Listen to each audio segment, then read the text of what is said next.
Hello and welcome to Morris Park. I'm Clyde Morris.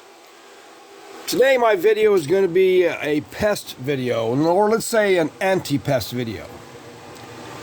Now most of us are used to dealing with our usual pests. Pests like spider mites. As you see some of this damage here, this is usually typical of spider mites. They kind of take the hide right off your plant there. Scale's another one. And this is this particular cactus, I battle with this all the time on this one. You can see the young on there. And then in the springtime I'll probably have to take this out and wash it off with a real hard spray, because this cactus is just a nest for it, and I may end up having to get rid of it someday if I can't just completely eradicate it. I've tried systemic poison on this and everything else, and it just keeps getting it and keeps getting it, but I'll have to scrub this one off pretty soon. But scale is another one. There's another kind of scale also that is known as citrus scale that'll affect like lemon trees and so forth like this. And I don't have any of that to show you anymore on this plant because I pretty well eradicated it on this plant. Nice lemon. Just by washing it during the summer. The ants are usually the culprits of moving citrus scale, and they will put it all over the plant, and you just have to watch where the ants are. And where the ants are is where the scale is.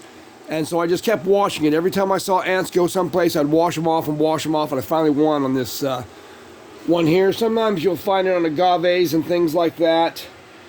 Lately I haven't had any because I've pretty well eradicated the citrus scale. Now another one would be mealybugs, and right now I've got my mealybugs taken care of. I don't think I have any mealybugs out, but you never can tell because mealybugs happen on the top and the bottoms of the plant. They go to the roots also and usually end up on the apex of the plant. Hey, look, my Ubomani is going to bloom. Anyhow, I don't have any of those to show you right now, thank goodness. Kind of looking here, maybe they're nice. Don't see any there. But anyhow, the pest I'm going to talk to you about today has nothing to do with any of these. Absolutely nothing. The pest I'm talking about today is rats. Rats and mice, actually. Mice don't seem to be as big of a problem in my greenhouse as the rats are. But every once in a while I'll find little bite marks or something in the cactus and I'll know it's a mouse.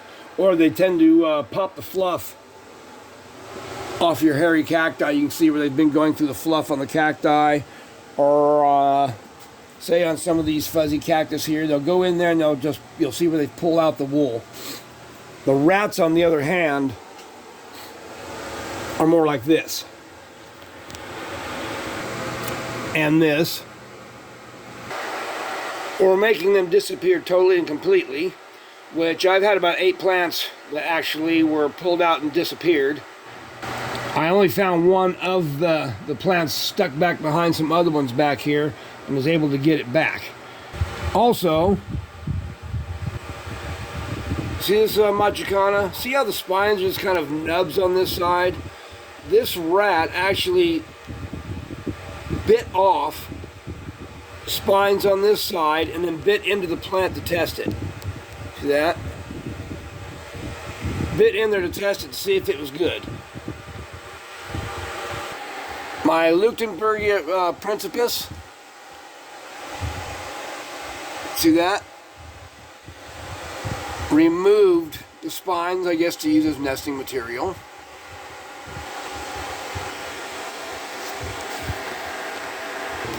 Now, this one here too, I have it turned around actually, but took several branches off of this euphorbia also. And that there. That was a little euphorbia in with this cactus I had in there. It looked kind of like a spiny tree. It was actually a cutting I had rooted off of this one here. This euphorbia briar patch hybrid. But yeah, the rat chopped it off and took it away. And my theory on these euphorbias, they're not eating these euphorbias. The cactus they are eating. I've found the evidence of them, what they've chewed up and so forth. And looking at their nests when I find them, these euphorbias are just kind of stuffed into the nest. And they're not chewed on or eaten on. They're just cut off and they're stuffed in there. And this is a theory. I don't know this for a fact. But this is a theory, is that they're using this kind of as flea control and tick control. Having this stuff in the nest with them. The fleas probably don't like the sap. I wouldn't doubt if the rat actually rubs around on this and gets the sap on his fur. And then it ends up repelling fleas and such. That's the only thing I can think of, so they don't really eat these things. They just stuff pieces of euphorbia in their nest. And I've had them do this before. My Enigma here, before I had it hanging, and this is the reason I have this plant hanging. I had a rat strip this years ago, and it only had like 2 or 3 branches on it left up, kind of like that were left, and I had to kind of save it. But later on I found it, and it was just woven all through their nest. And that's the only thing I can think of. You're not eating it, but you're putting this thing into your nest. Some of it not looking like it's going to be too comfortable to lay on, especially when it starts drying out. But I'm figuring that sap probably helps them to repel parasites. The other thing I can say about the rats, if you guys like little rats or have one as a pet, and that's fine and everything, then you probably better not watch this video, because I'm going to talk about ways to get rid of these guys. And I've used quite a bunch of different ways to repel and or get rid of rats. Rats are very destructive, as I've showed. They will actually chew apart your building. They chew on wood. They don't eat it, but they chew on wood to keep their teeth down. They will also chew on electric wiring, which can burn your house down. We had one in our floor some years ago in our house. It took a long time to get rid of it, but we finally did, and I'll show you how we did that here in a minute.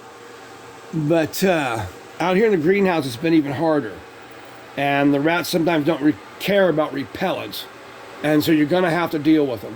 And I'm just gonna tell you folks, you have to kill them. So if you're a little squeamish about that or anything, you may as well turn the video off. If not, and you're interested in finding out how I deal with these things, stay tuned.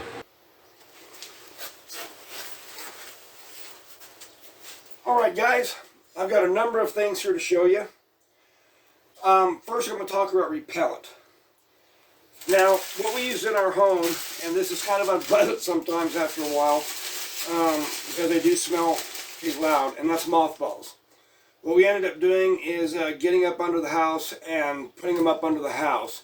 But you're going to have to put up with the smell for a few months. But the rat we had that had so much problem in it, and it eluded us on everything, on bait and such. We tried all kinds of different bait. We tried traps and everything, and this rat eluded us on every one of them.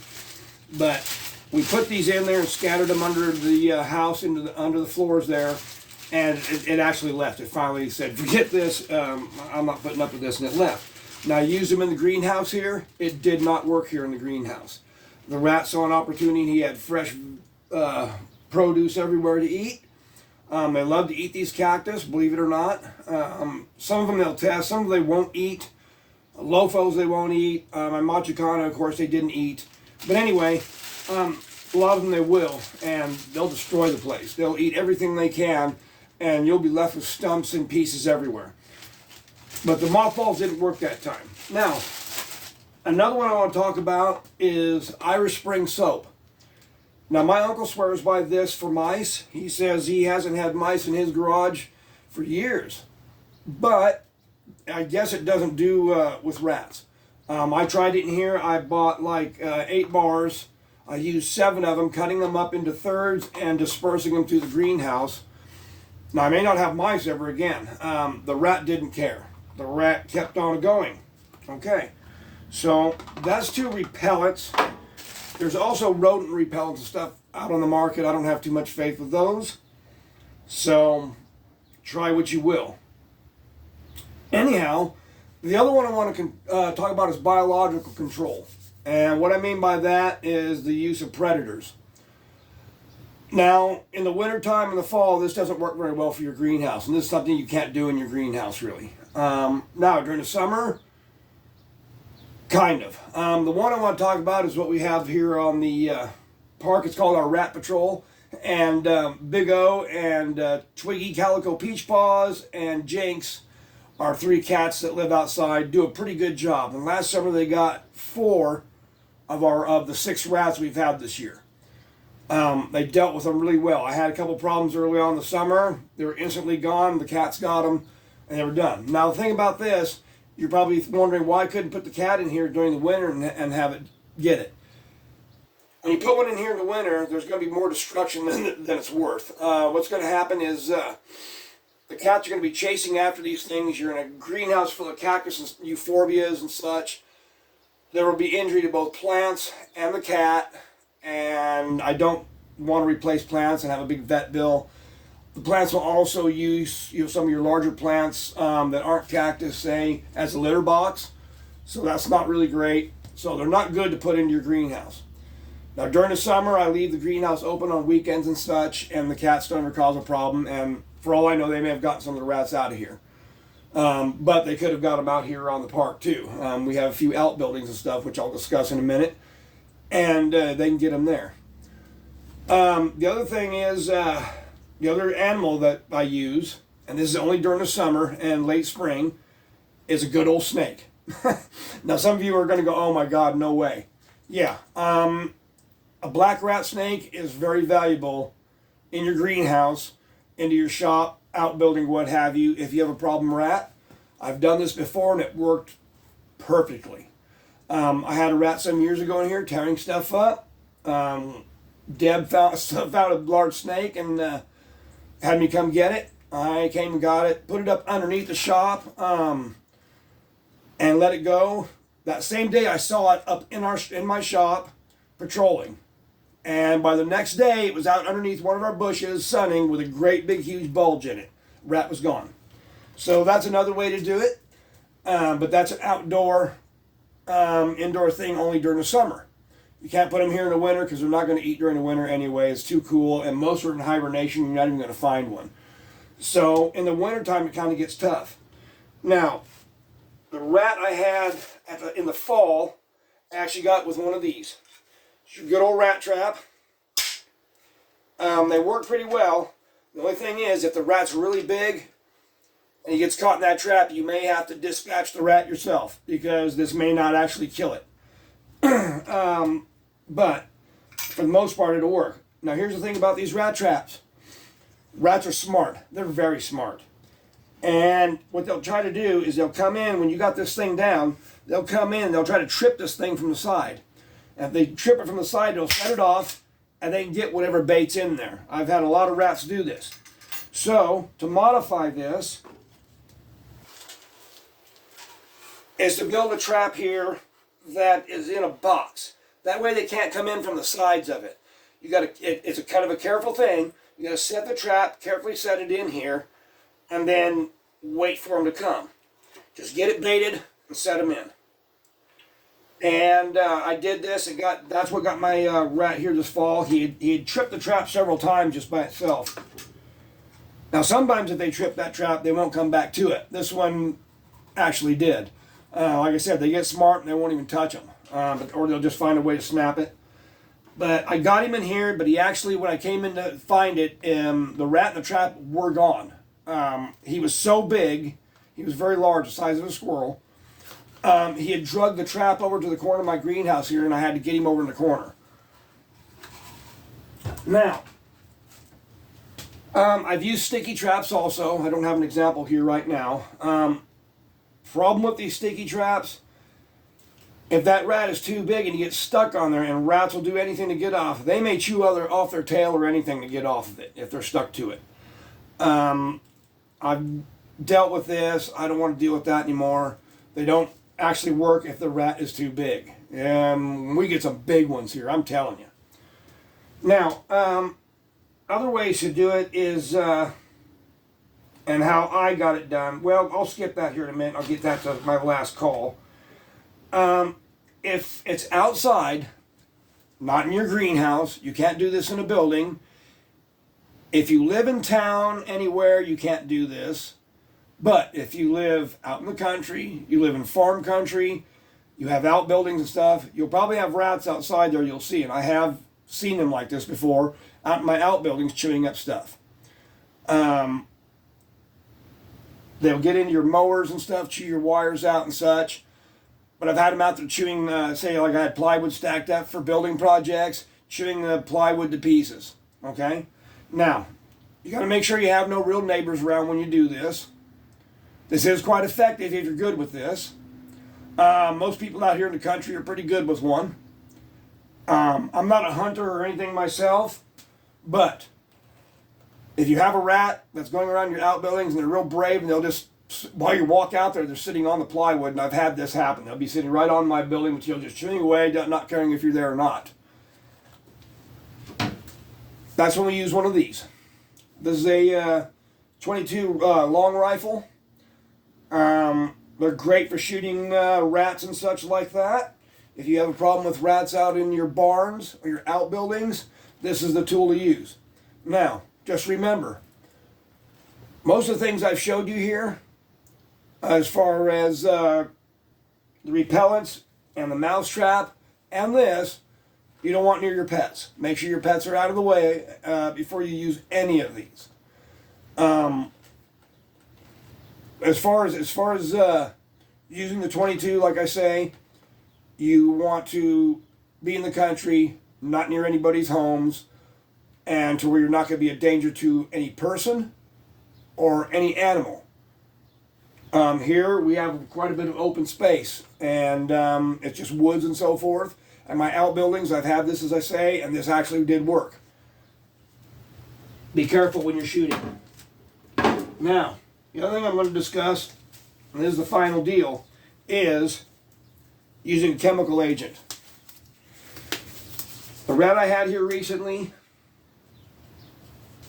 was resistant to a lot of things, and I'll tell you about something else too. The other thing is, something I've used and it's worked once, is using old medications out of your cabinet. Like I say, make sure your pets don't get anywhere near any of this, because this will kill them. We want to get the rat. And if you can go in your old medicine cabinets and stuff and clear out old medications, crush them into powder, put them into a chocolate bar, melted, melt that chocolate bar, put this stuff in it, and put it out as a rat bait. I've had it work once where it did kill the rat. I tried to use it in here, and I'm not going to tell you what I used. This is just stuff we used out of the medicine cabinet. But anyhow, 2 different types of things, and he still survived it. He would take a break for a couple days and come right on back. He was a tough one, so he must have been big. Now, finally, is this. This is barbait. And actually, it's effective, but you have to be smarter than the rat.